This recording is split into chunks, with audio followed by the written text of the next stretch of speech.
आराधना यदि बलवती बनती है तो हमारा कषाय बढ़ना चाहिए कि घटना चाहिए? साधना बढ़ेगी तो क्रोध बढ़ेगा या घटेगा? साधना बढ़ेगी तो अहम बढ़ेगा या घटेगा? साधना बढ़ेगी तो माया बढ़ेगी या घटेगी? जब व्यक्ति की माया कब हो जाती है? जब व्यक्ति माया करता है यानी सच झूठ ऊपर नीचे करता है तो क्या होता है? तो एक किसी पर जो विश्वास है वो कमजोर हो जाता है। पहले वो सत्य के साथ चलती हो, सत्य प्रियता के साथ आगे बढ़ती हो तो क्या होता है कि आपके प्रति निष्ठा जो है वो बनी रहती है। और जब निष्ठा का तार जुड़ा हुआ रहता है तो परिवार भी सम्यक रह पाता है। तो परिवार का एक मुख्य आधार है वो है विश्वास। क्या है? विश्वास है। तो विश्व आपके आसपास है। तो विश्वास में बड़ी शक्ति है। पेट में बहुत बड़ा पावर, पेट पावर की तरफ जब आगे बढ़ते हैं तो हम बहुत आगे बढ़ पाते हैं। हमें प्रयास करना है, हमें प्रयोग करना है कि कैसे पेट पावर को बढ़ाएं, इस शक्ति को बढ़ाएं।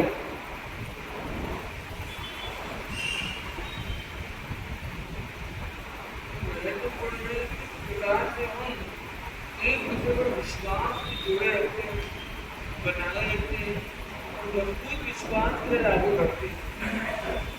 तो आप में से कितने लोग हैं जिन्हें अपने आप पर विश्वास है, खुद पर विश्वास है? कितने लोग हैं जिनके अंदर, जिनको लगता है कि उन्हें अपने आप पे विश्वास पर काम करने की जरूरत है? कितने लोग अपने कॉन्फिडेंस को बढ़ाना चाहते हैं? ये हो गया आत्मविश्वास। दूसरा है आत्मा पर विश्वास। कितने लोगों को आत्मा पर विश्वास है? कितने लोगों के अंदर डाउट है कि आत्मा होती है नहीं होती? मन ढाको वास्तव में आत्मा होती कि नहीं होती? कितने लोगों के अंदर शंका है, क्वेश्चन मार्क है? और कितने लोगों को पूरा दृढ़ विश्वास है? यस, आत्मा पर पूरा विश्वास है। कितने लोग? ठीक है। जिन्होंने हाथ ऊपर नहीं किए उनका क्या हुआ? अधिकांश लोगों ने हाथ ऊपर किए भी। तुम्हारा आत्मा पर विश्वास जरूरी। दूसरा है आत्मविश्वास यानी खुद पर विश्वास, स्व पर विश्वास भी जरूरी है। कितने लोगों को स्व पर विश्वास है, आत्मा पर विश्वास है, स्वयं पर विश्वास है? एकदम वेरी गुड। तो कभी कभी होता है ना हमारा आत्मविश्वास कमजोर हो जाता है। हमें ये लगता है कि ये तो मैं नहीं कर पाऊंगा, पता नहीं ये कैसे होगा। ऐसे कभी कभी विचार भी हमें आ सकते हैं। तो मैं आत्मा पर विश्वास को बढ़ाना है, आत्मविश्वास को बढ़ाना है। और एक तीसरा जो तत्व है, और जो तीसरा तत्व है वो उससे भी महत्वपूर्ण है, वो है अपनों पर विश्वास। आत्मविश्वास, अपने पर विश्वास, अपनों पर विश्वास। अपनों पर विश्वास का मतलब है जो हमारे परिवार के, कुल के जुड़े हुए लोग हैं, जिनके साथ आपका दिन रात उठना बैठना होता है, उन पर कितना आपका विश्वास है, वो बड़ा महत्वपूर्ण है। तो आत्मा पर विश्वास, आत्मविश्वास और अपनों पर विश्वास। और चौथा है अपनों के लिए विश्वास पात्र बनना। अपनों में विश्वास पात्र रहना कि आप पर वो लोग विश्वास कर पाए। आपको आत्मा पर भी विश्वास है, अपने पर भी विश्वास है, अपनों पर भी विश्वास है, पर आपके अपनों को आप पर विश्वास नहीं है, तो उनकी गाड़ी बराबर चलेगी नहीं। तो कहते हैं बद अच्छा बदनाम बुरा। बोले बुरा होना उतना बुरा नहीं है जितनी आपकी इमेज बुरी होती ज्यादा बुरी। कभी कभी होता है, एक पिता है अपने बच्चे के कल्याण के लिए बहुत कुछ कहता है, तो बच्चे को ये लगता है कि ये तो मेरे को डांटते ही रहते हैं, ये तो मुझे डिस्टर्ब ही करना चाहते हैं, ये तो मुझे गिराना चाहते हैं, ये तो मेरा अच्छा चाहते ही नहीं है। ऐसा जब वो बना लेता है तो क्या हुआ, पिता का आत्मा पर भी विश्वास था, आत्मविश्वास भी था, बेटे पर विश्वास भी था, पर बेटे को पापा पर विश्वास वैसा नहीं है, क्योंकि वो फैमिली बहुत अच्छी फैमिली कैसे रहेगी।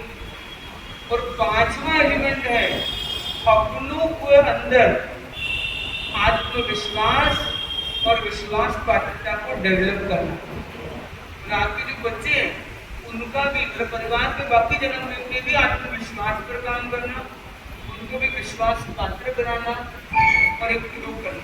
ये 5 स्टेप हो गए हमारे। कितने स्टेप हो गए? 5। पंच परमेश्वर में कितने हैं? परमेश्वर कितने हैं अपने? नमस्कार के मूल पद कितने हैं? तो वैसे ही ये 5 स्टेप से परिवार में अच्छा रहने के लिए, परिवार की नींव को सुदृढ़ करने के लिए, बिखरते परिवार नहीं निखरते परिवार बनाने के लिए सबसे महत्वपूर्ण है वो है हमारा अध्यात्म। हमारे अध्यात्म से क्या हुआ? आत्मा पर विश्वास आया। जैसे आत्मा पर विश्वास बढ़ गया तो वह आध्यात्मिक जीवन से जुड़ जाता है।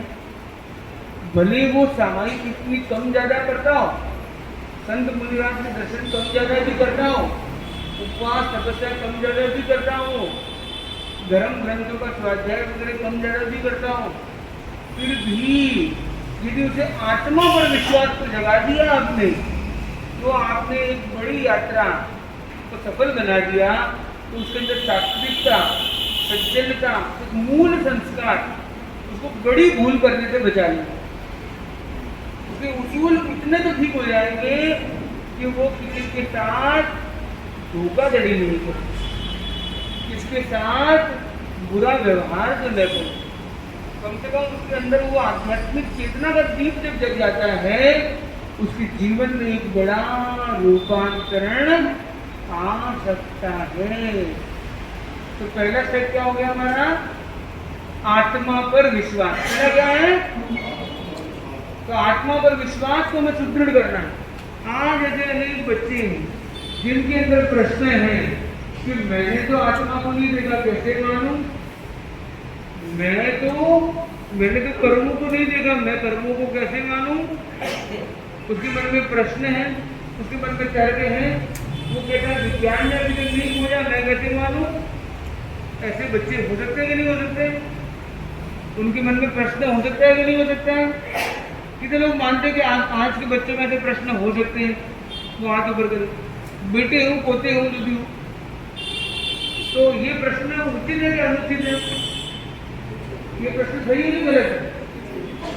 प्रश्न तो सही है, प्रश्न तो गलत नहीं होता है कभी।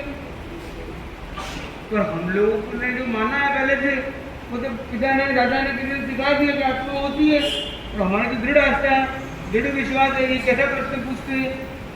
तो कई माँ बाप को लगता है ये तो बेहुदा प्रश्न है, बेबुनियाद प्रश्न है, क्योंकि उनके पास इसका उत्तर नहीं होता है। तो बोले हमको तो पता था, हम मानते, तो हमारे मानो। बोले हम तो नहीं मानते भाई, अब क्या करेंगे? अब इस पर टसल हो गई तो फसल नहीं हुई फिर। तो ये अध्यात्म की फसल रुक जाती है जब टसल हो जाती है। क्योंकि यहाँ पे स्पिरिचुअल के साथ साथ ब्रेन मसल की जरूरत है। हमें सूझबूझ के साथ उनके प्रश्नों को समाहित करने की जरूरत है। हम सामायिक तो करते हैं, तो अगर हम समाहित नहीं करते चित्त को, मन को, उन जिज्ञासाओं को, तो उस नई पीढ़ी को हम अध्यात्म की पीढ़ी से नहीं जोड़ पाते। और आपको आश्चर्य होगा, आज 90% बच्चे ऐसे मिल सकते हैं जिन्हें आत्मा पर गहरा विश्वास नहीं है। शब्दों में हो सकता है, भावों में नहीं है।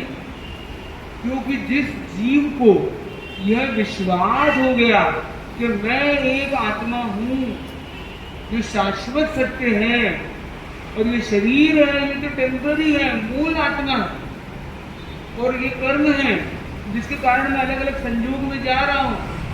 अगर तुम्हें वो गहरी यात्रा आ जाएगी तो उसको अध्यात्म में जीवन से कोई रोक नहीं सकता है। उन्हें फिर आपको इतना मोटिवेशन की जरूरत नहीं पड़ेगी कि बेटा चल चल चल, जा जा जा, आ, और वो बोलता है ना ना ना, इसकी जरूरत नहीं। भले वो कहता है जा जा, कहता है कि माँ माँ कहते हैं कि पापा कहते हैं, वो किसी की बात नहीं समझ पाता। क्यों? क्योंकि उसके उत्तर अनुत्तरित हैं। और पिता माता दादा दादी कहते कि प्रश्न ही गलत है, तो वो बोलता प्रश्न गलत है मतलब ये मार्ग की संज्ञा को भी समझ में नहीं आता है। और देखिए आपका नाम क्या है?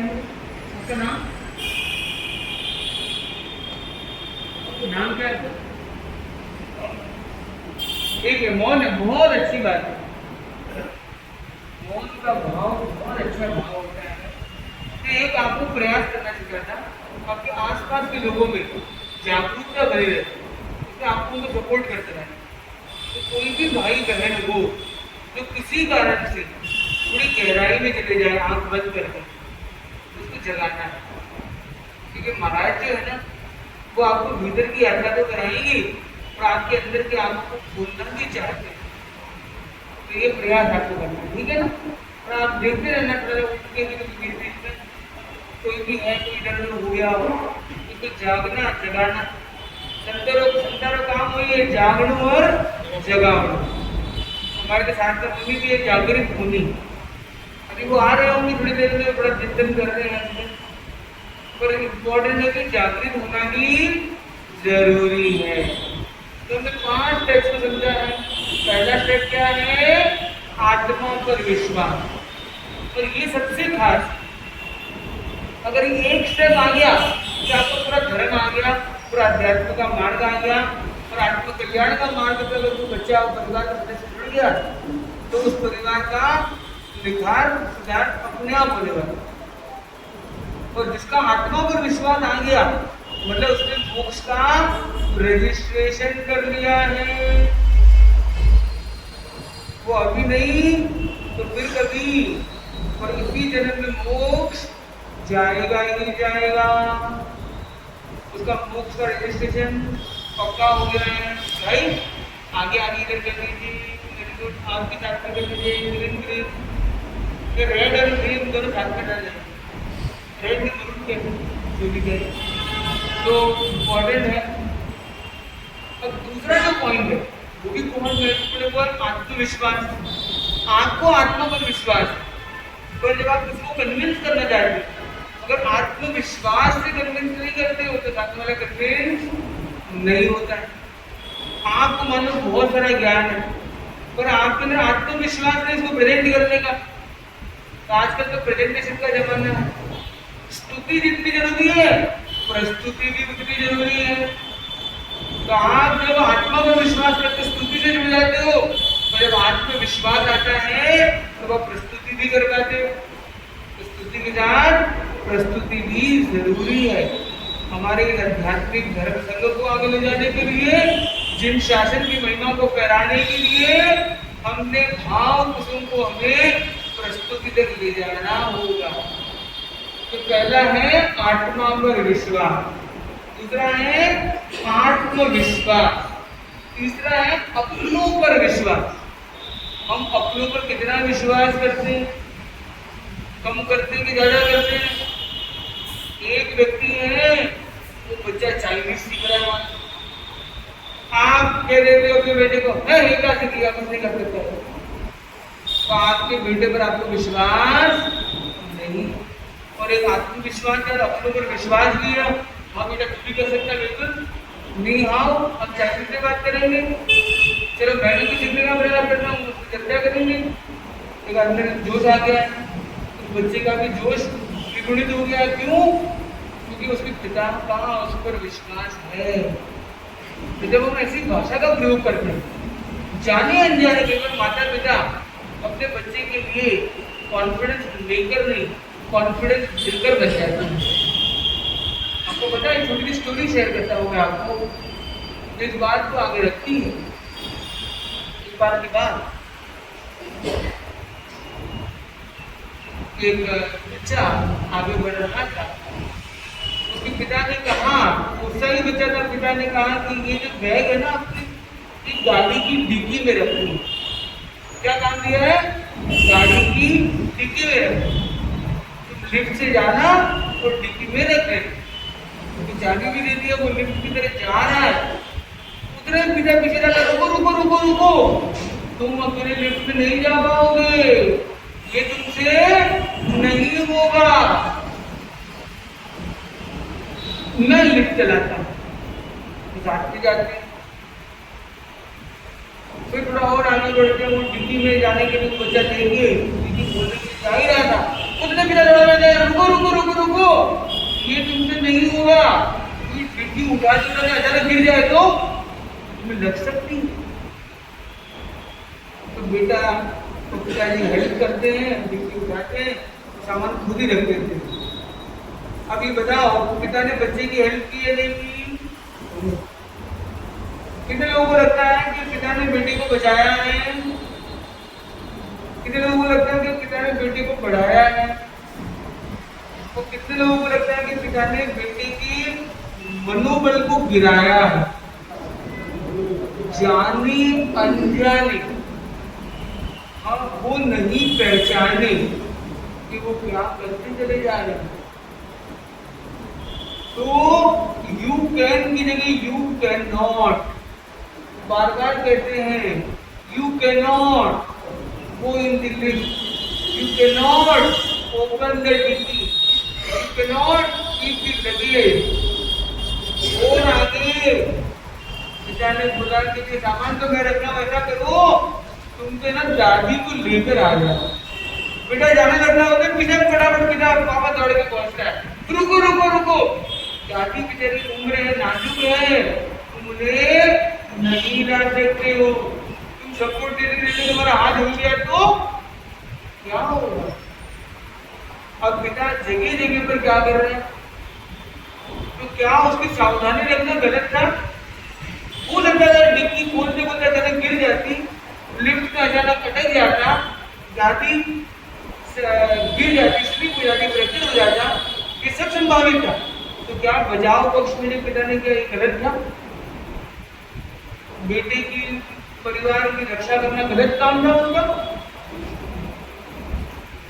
सोचने की बात यह है कि उसने अपने बेटे पर या तो अति विश्वास किया पहले और फिर अविश्वास किया।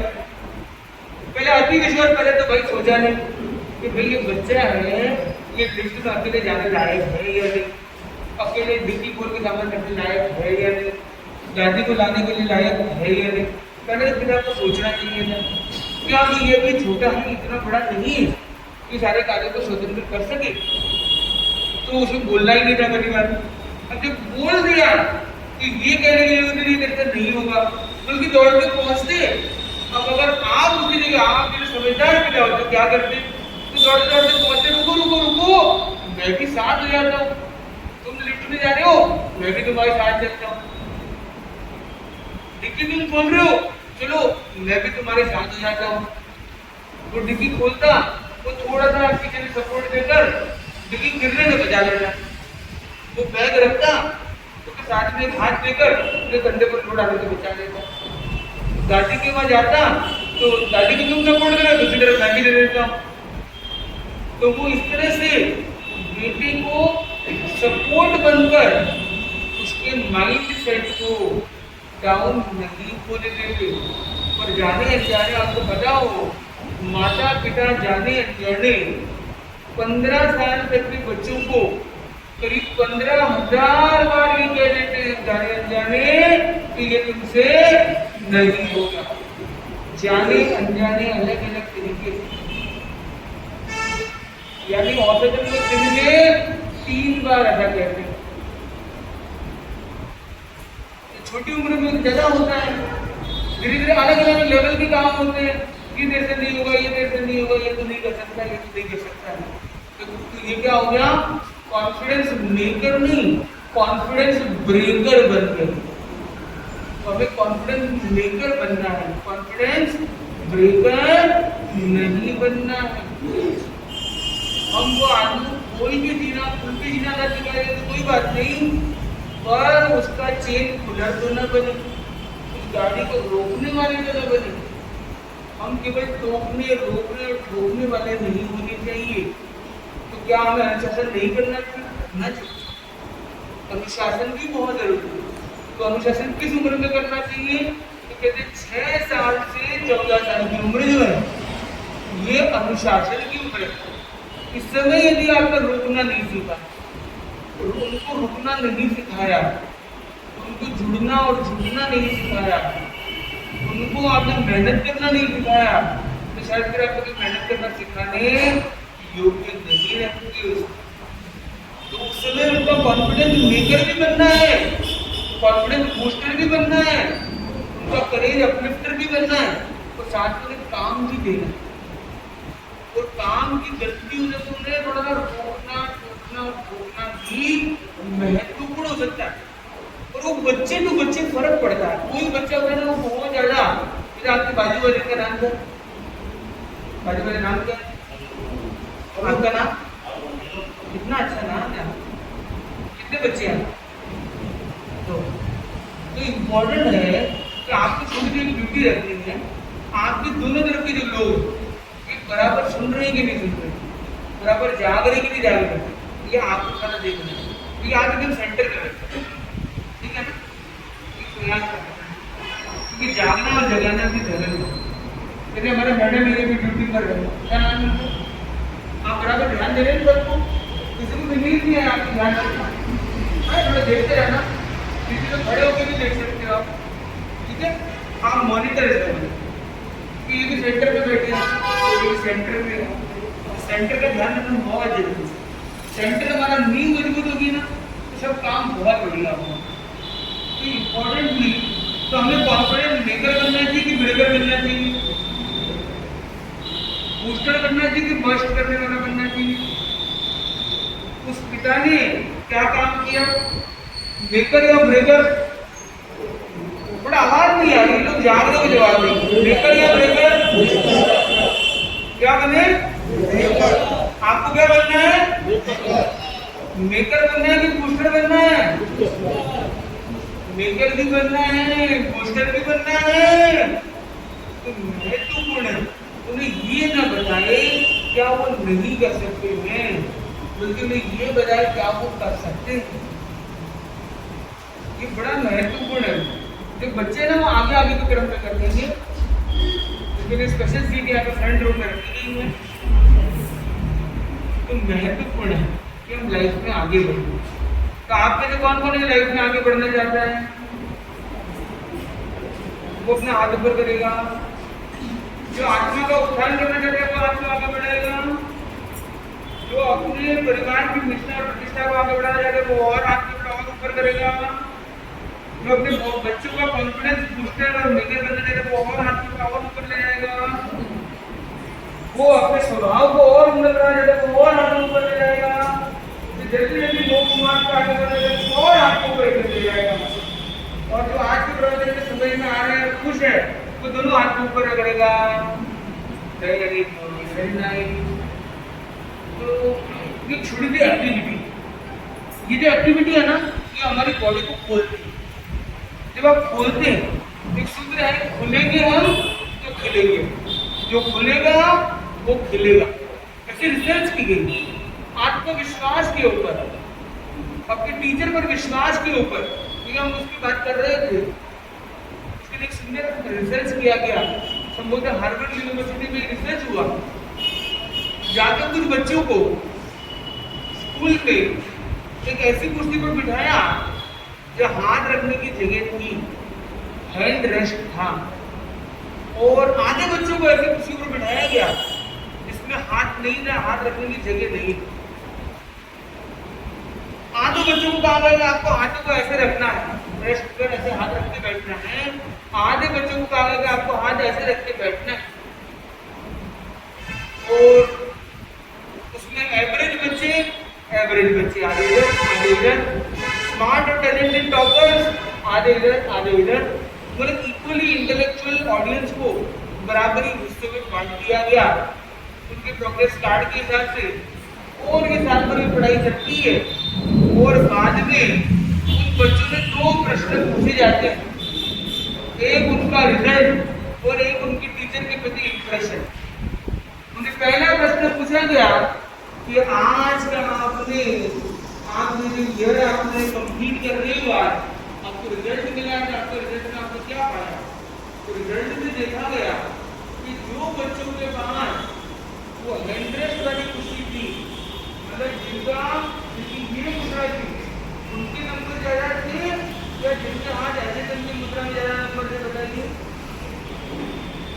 वेरी गुड, एकदम सही जवाब। का जवाब लाजवाब।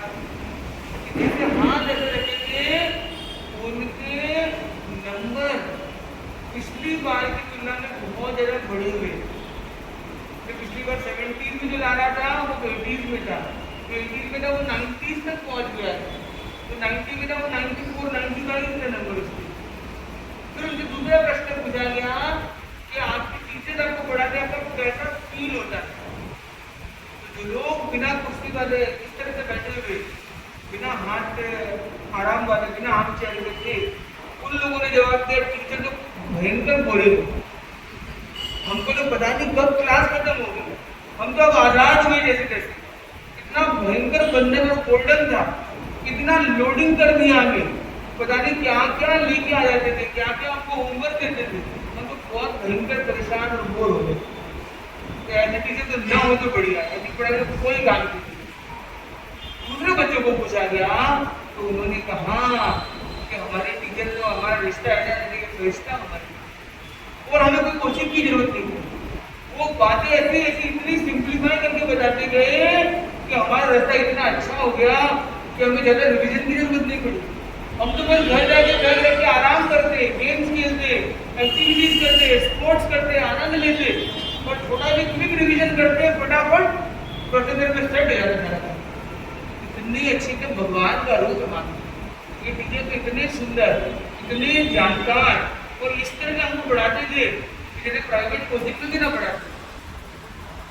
तो हमारा कोचिंग का भी टाइम बढ़ा, बचा, होमवर्क भी ज्यादा नहीं करना पड़ा, और रिवीजन और लर्निंग की भी हमें मेहनत बहुत कम हो गई। वो बताते थे कि पहले आप रिव्यू करो, फिर प्रीव्यू करो, फिर ओवरव्यू करो, फिर रिव्यू करो, ऐसी ऐसी टेक्निक्स उन्होंने सिखा दी। पर हम 2 मिनट पहले थोड़ा चैप्टर पढ़ के आते तो फटाफट अंदर चला जाता हमें। वो बोलते कि क्लास के अंदर ही 2 मिनट रिवीजन करो, 2 मिनट में नोट्स बना दो। तो हमारे हाथों हाथ भी वहाँ पे नोट्स बन जाते हैं, हाथों हाथ रिवीजन हो जाते हैं, हाथों हाथ हम एक शॉर्ट फॉर्मूले बना लेते हैं, हमारे याददाश्त की चीजें भी हमारी वही हो जाती है। तो इतने अच्छे टीचर आते हैं। तो दोनों का पर्सपेक्टिव चेंज, दोनों का रिजल्ट भी डिफरेंट और रिएक्शन भी डिफरेंट। तो बंधुओं बताओ कि हमारी मुद्रा कैसी होनी चाहिए? खुली मुद्रा होनी चाहिए कि बंद होनी चाहिए? इसलिए आप देखिए प्रवचन में पैर कैसे रखते हैं, पैर के ऊपर पैर रखते हैं नहीं रखते हैं? जब पैर के ऊपर पैर रखते हैं क्या होता है? यहाँ एक क्लोज मुद्रा, पैर ऐसे रखते हैं मतलब ओपन मुद्रा। हम हाथों को ऐसे रखते हैं तो क्लोज मुद्रा है, हाथों को ऐसे रखते हैं ये ओपन मुद्रा है। इसको कहा गया ज्ञान मुद्रा। ये हमारे माइंड को ओपन रखती है, हमारी रिसेप्टिविटी आगे बढ़ जाती है। इन्हीं चीजों को लेकर एक बहुत बड़ा कॉन्सेप्ट चल रहा है जीवन विज्ञान। जीवन विज्ञान इन्हीं चीजों को लेकर हमारी मुद्रा कैसी हो, हमारे भाव कैसे हो, हमारी शैली कैसी हो, हमारा संकल्प कैसा हो। अगर इन चीजों को हम अपने बच्चों के अंदर, अपनी युवा पीढ़ी के अंदर और अपने हर व्यक्ति के अंदर तो जीवन जीने की कला अगर वो आ जाती है, जीवन का विज्ञान को समझ लेते हैं, तो वो आत्मविज्ञान बनने के लिए, अध्यात्म विज्ञान को समझने के लिए योग्य बन जाते हैं। आप प्रवचन में आए तो यदि आपके लिए जीवन विज्ञान नहीं है तो आप उस अध्यात्म विज्ञान को कितना समझ पाएंगे? जब आपकी जिंदगी ही सेट नहीं है तो आप अपने अंदर की भीतर की आत्मा को कितना सेट कर पाएंगे? जब आप खुद ही सेटल नहीं है तो क्या होगा? आत्मा को कितना भीतर समझ पाएंगे? तो जरूरी है कि हम कॉन्फिडेंस मेकर बने, कॉन्फिडेंस बूस्टर बने, और उसके लिए जो ओपन पोस्टर है ये भी एक बहुत जरूरी है। इसको हम इंग्लिश में कह सकते हैं कंड्यूसिव पोस्टर। मतलब अनुकूल मुद्रा जो हमारी ज्ञान को, हमारे लक्ष्य को आगे ले जाने के सपोर्टिव बने। ये मुद्रा रखने से ज्ञान नहीं हो जाएगा, पर जो ज्ञान होगा इस मुद्रा में सहयोग मिलेगा तो ज्ञान आपको हो पाए, सुपर फास्ट हो पाए, सुपर गुड हो पाए। तो हमें ये प्रयोग करते रहना चाहिए। तो हमने पहला लिया आत्मा पर विश्वास, दूसरा है आत्मविश्वास, तीसरा है अपनों पर विश्वास, चौथा है विश्वास पात्र बने। हम खुद विश्वास पात्र बने, हमें अपने पर विश्वास है, अपनों पर विश्वास है, तो क्या अपनों को हमें हम पर विश्वास है? ये बड़ा प्रश्न है। उसके लिए हमें अपनी वाणी पर काम करना है। हमारी वाणी कितना हम काम टोन में बोलते हैं, कितना शांत भाव में बोलते हैं, कितना क्लियर बोलते हैं, कितना स्पष्टता हमारे सोच और वाणी में हमें दिखती है, कितना कॉन्फिडेंस के साथ बोलते हैं। क्योंकि जो व्यक्ति झूठ बोलता है ना, उसके अंदर कॉन्फिडेंस नहीं होता। सामान्य है, आपको झूठ में भी पारंगत हो तो उसके बाद अलग, और जो सत्य बोलने में उसका विश्वास एक अलग ही लेवल का होता है। बोले उसकी शब्दावली कितनी प्रखर हो न हो, कितनी विद्वत्ता हो न हो, कोई बात नहीं, पर एकदम सच हो जाता है इसके अंदर, उसकी वाणी में एक अलग ही शक्ति आ जाती है, उसको एक सहज विश्वास पड़ जाता है। और जब उसकी वाणी पर विश्वास होता है तो उस पर विश्वास होता है, जिस पर विश्वास होता है वो विश्वास पात्र कहलाता है। तो हमें विश्वास पात्र बनने के लिए अपनी वाणी में सत्य को प्रिय बनाना है। तो पहली बात है काम टोन में शांत भाव से बोले, दूसरा हम क्लियर बोले, तीसरा हम कॉन्फिडेंस के साथ बोले, चौथा हम क्या बोले, कंपैशन करुणा के भाव के साथ, पांचवा हम कंसाइज बोले, मतलब एकदम सीमित परिमित भाषा बोले। कोई लोग होते हैं वो भाषण देना शुरू कर देते हैं। पिता पुत्र का संवाद हो रहा है, पिता ने पूछ लिया कि पिताजी ये पतंग चल रही है, कि देखो ये डोर है ना, इसको रोक रही है आगे चलने से। तो एक पिता ने क्या किया, बेटा तो समझता नहीं है कि डोर बहुत जरूरी होती है, डोरी कितनी महंगी होती है, ऐसी डोरी लोग बेचते हैं कि डोरी से तो पतंग उड़ती है, ये पतंग उड़ाना बहुत जरूरी है, डोरी नहीं होगी तो कैसे उड़ेगी, डोरी तो पूरा इतनी थी, अब इतनी उड़ गई नहीं बहुत है, कहते वो ऊपर समझाने चले जाते हैं। दूसरा पिताजी वो आँख की तरह समझदार, उसने क्या किया, वो एक कैंची लेके आया जो उसको काटा। उसने सोचा कि थ्योरी नहीं प्रैक्टिकल का जमाना है। वो जो सीधे शब्दों में कहा कि बेटा मुझे लगता है कि जो उसको आगे बढ़ने में रोक रही है, पतंग को और उड़ना ये रोक रही है, बाधा की तुम्हें लगता है, ठीक है ये लो काट। अब पतंग का क्या हो गया, वो अभी 3 माले जितनी ऊंचाई पर आकाश में उड़ रही थी, हवा बहुत अच्छी, ये बहुत तेज चल रही थी, और वो 3 माले से वो कटने के बाद 5-6 माले तक की ऊंचाई पर चले जाते। फिर हवा का रुख बदलता है, हवा थोड़ी सी ठहराव में आती, अब ये क्या होती है, पतंग उड़ेगी आगे ऊपर, तब पतंग लैंडिंग करती है। इमरजेंसी लैंडिंग, जब क्रैश लैंडिंग होती है तो उसके टेरेस तक नहीं आती है, 6 माले से 3 से अपने टेरेस तक नहीं, बल्कि वो ग्राउंड में नाले के अंदर क्रैश लैंडिंग करती है, तो वो समाप्त हो जाती है, उसकी लीला समाप्त हो जाती है। ये पतंग का गिरना, पतंग का पतन हुआ, पिता ने उसके माध्यम से बेटे को क्या बताया है, आप मुझे कौन बता सकता है, बताइए। प्रैक्टिकल लाइफ का नॉलेज क्या दिया, बड़े होकर बता सकते हैं, आप बड़े होकर बताने बहुत अच्छा लगता है। बच्चे ने सोचा था, हाँ बच्चे ने क्या सोचा, जोर से बताइए। हाँ बच्चे ने सोचा था कि पतंग उड़ती ही रहेगी तो इसी हाइट में उड़ेगी, तो उसके पिता ने जो काट है उसका उसको बताया कि ऊपर भी आ सकती है, ये लैंड भी हो सकती है। वेरी गुड, बहुत अच्छा, उन्होंने अच्छा जवाब दिया। क्या नाम है आपका? ऋषभ जी ने सुंदर उत्तर है इनके लिए, ओम अरहम। ओम अरहम है, जिसका भी हमको अच्छा लगे उसकी प्रोत्साहन के लिए क्या करेंगे, ओम अरहम। जय जय ज्योत से तो और कोई बता सकता है इसका आंसर और क्या होगा? हाथ पीछे में रहते हो, खड़े होकर बता सकते हो शीघ्रता से। हमारी जो पकड़ है वो हमारे हाथ में ही है, हम ही उसको कंट्रोल कर सकते हैं। अब हमारा डिसीजन वगैरह सब हम खुद ही ले सकते हैं, हम गाइडेंस मिल जाती है हमारे के लिए। हमारी उंगली हमारे हाथ होनी चाहिए। Very good. किसके लिए? तो पिता ने कितनी सुंदर शिक्षा बड़ी प्रैक्टिकल तरीके से दे दी। अगर उसने समझा था कि दौड़ रोकती है, दौड़ ऐसा नहीं, दौड़ तो जरूरी है, ये है दौड़ तो साधक है बदन के उड़ने में, और बेटे को लग रहा है कि बाधक है। जो साधक है वही लग रहा है बाधक है। पिता माता बच्चे को रोकते हैं, कभी टोकते हैं उनके आगे बढ़ने के लिए, वो तो उसके लिए साधक है, और बच्चे को लग रहा है कि ये तो मेरे लिए बाधक है। तो पिता ने समझाने का प्रयास करेक्ट तरीके से किया कि सोचा कि बोल बोल के बताऊंगा, पता नहीं कितना इसके दिमाग में अटकन होगा। मुझे प्रैक्टिकल करके दिखाया, तो समझ में आ गया कि ये पतंग के उड़ने के बाधक नहीं है, बल्कि ये चीज अभी उड़ रही थी, ये तो साधक है। तो समझ में आ गया कि दौड़ की कितनी जरूरत, दौड़ छोटी और बड़ी हो सकती है। हमारे पिताओं का नॉलेज कम और ज्यादा हो सकता है। हमारे साथ जुड़े हुए लोग, हमारे गुरु, हमारे संत, हमारे ज्ञानी, हमारे पूर्वज, हमारे बड़े, हमारे छोटे, हमारे दोस्त, हमारे मित्र, जो भी हमारे हित के लिए कुछ करते हैं, वो उनके पास स्टाइल एलिमेंट कम ज्यादा भी हो, नॉलेज एलिमेंट कम ज्यादा भी हो, और उनका इंटेंशन हमेशा अच्छा रहता है। वो जो भी मेंशन करते हैं वो अच्छे इंटेंशन से करते हैं, और इसीलिए तो क्या करना चाहिए?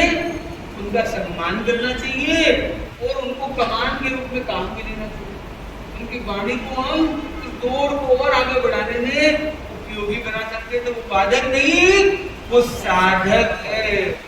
तो हम अपनी वाणी को इतना सीमित रखें कि कम शब्दों में अधिक एहसास, शब्द कम हो संदेश बड़ा। हम देखते हैं हमारे गुरुदेव आचार्य महाश्रवण जी हैं, उनकी वाणी भी कहते हैं सूत्रमय होती है, बहुत ही संक्षेप में दिखाते हैं, बहुत संक्षेप में फरमाते हैं, और उनका जो मैसेज है वो बहुत गहरा, बहुत बड़ा। हम दूर नहीं, हम जो मूल में जाए, भगवान महावीर की वाणी जो हमारे जैन शासन का आधार है, उसका आधार क्या है? हमारे सूत्र देखते हैं, वो सूत्र का मतलब है संक्षिप्त कथन। जितनी जिन वाणी है वो क्या है? बहुत संक्षेप में कही गई, और एक एक सूत्र हमारे लिए तारणहार की भूमिका रखता है।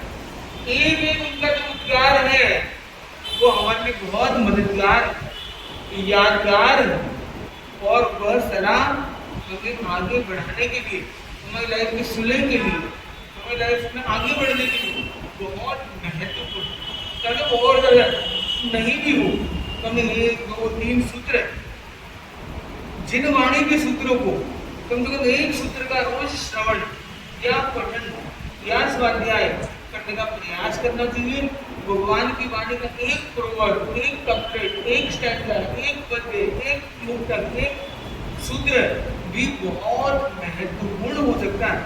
तो भगवान की वाणी का एक सूत्र भी जीवन में आ जाए, उस सूत्र को पकड़कर आप उन अध्यात्म के खजाने को पकड़ सकते हो, और आप लाइफ में नेक्स्ट लेवल तक जा सकते हो।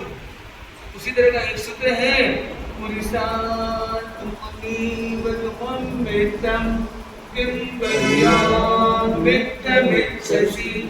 पुरुष तुम ही अपने मित्र हो, कहाँ तुम बाहर मित्र को खोज रहे हो? इस सूत्र का क्या रहस्य है? ये हमारी लाइफ में कैसे जुड़ा हुआ है, कैसे हमें एक संदेश देता है मैत्री का, स्व से मैत्री का क्या करेगा, इन सबको हम आगे के क्रम में आज रात्रि का दिन 8:30 साढ़े 9 के सत्र में हम और अधिक अपनी चर्चा प्रैक्टिकल लाइफ में करने का प्रयास करेंगे।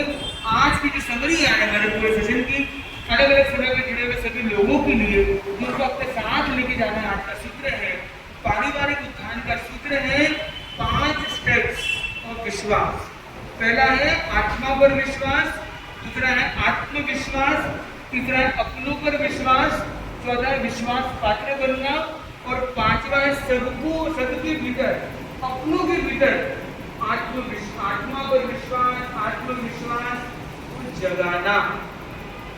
तो ये पहले चार स्टेप है उसको अपनों के अंदर इंप्लीमेंट करना, ये 5वां स्टेप है। तो ये 5 सूत्र हम जीवन में लाने का और जीने का विशेष प्रयास करेंगे। आपको आत्मा पर विश्वास रिलेटेड आत्मा है या नहीं ऐसे प्रश्न हो सकते हैं, इन प्रश्नों को नोट कीजिए। आपके परिवार में अपने बच्चों से पूछे कि क्या तुम्हें आत्मा पर पूरा विश्वास है? जो बोलता है थोड़ा थोड़ा है, थोड़ा थोड़ा नहीं है। तो क्या तुम्हारे मन में शंका है, उसको नोट कीजिए, उस बेटे का नाम और नंबर लिख लीजिए। और आप जब भी दर्शन करते हो, कोई भी मुंदिराज है, आपको लगता है कि ये मुंदिराज बताएंगे समझ में जल्दी आएगा, तो उन तक वो प्रश्नों को पहुंचाइए, उन बच्चों को भी साथ में लाइए, उसके उत्तरों को साथ में आगे ले जाइए। Step 1 complete. आपको अगर लगता है कि आपके अंदर, आपके बच्चों के अंदर आत्मविश्वास कमजोर है, वो कभी कभी घबरा जाते हैं, बड़े निर्णय लेने में पीछे हिचकते हैं, कंफ्यूजन में रहते हैं, कंक्लूजन तक नहीं पहुंच पाते हैं, तो उनको लेवल 2 की जरूरत है, आत्मविश्वास की जरूरत है। तो उनके वो पॉइंट्स को लिखिए, नंबर को लिखिए, कभी दर्शन कीजिए, बताइए, उन्हें जोड़िए। तीसरा चीज है कि आपको लगता है कि आपको अपनों पर विश्वास कम है, तो आप ये लिखिए डायरी में कि मुझे इस मेंबर पर विश्वास कम है, क्यों? क्योंकि हमेशा फेल होकर आता है, हमेशा ऐसी गलतियां करता है, ऐसे अनेक बिंदु हो सकते हैं। आप लिखिए और उसके लिए क्या करना चाहिए उसके बारे में हम एक डिस्कशन कर सकते हैं। चौथा स्टेप है विश्वास पात्र बनना। मैं सब पर विश्वास करता हूँ, बहुत अच्छा आदमी हूँ, तो उन लोगों पर मेरा विश्वास ही नहीं है, क्या करूँ मैं? तो क्या उसके लिए होना चाहिए? कौन आप पर अविश्वास करता है? क्यों आपको लगता है कि वो आप पर अविश्वास करता है? उन बिंदुओं को आप लिखिए और उन बिंदुओं पर हम क्या समाधान कर सकते हैं उस पर भी हमें चर्चा कर सकेंगे। और 5वां है अपने बच्चों के अंदर ये सारी क्वालिटीज को हम कैसे लाए। तो उसके लिए इस रविवार को एक स्पेशल शिविर कार्यशाला का आयोजन किया जा रहा है, जो सादरा सभा के द्वारा कोतवाल भवन में समायोजित हो रहा है। और क्या नाम है? Turning point. एक ऐसा लर्निंग पॉइंट होगा या सिंगी जी पूरा लगे हुए अंदर, उन्होंने पूरी तैयारी के साथ कमर कस ली है।